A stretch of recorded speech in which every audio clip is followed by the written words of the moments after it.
Από πού έχετε το φως?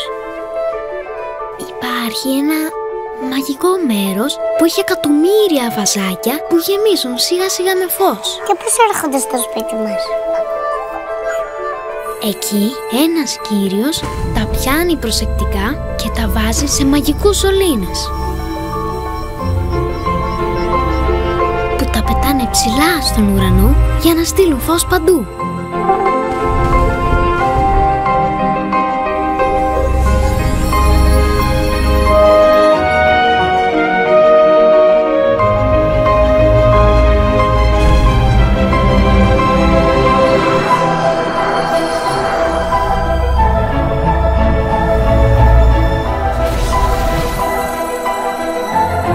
Ακόμα και στο σπίτι της γιαγιάς? Και στο σπίτι της γιαγιάς και στην πόλη και στο δάσος, παντού.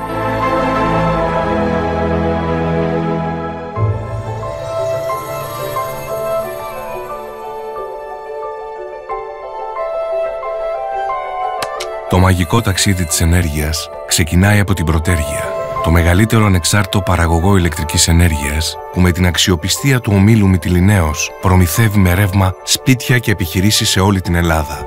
Πρωτέργεια, η φωτεινή πλευρά της ενέργειας.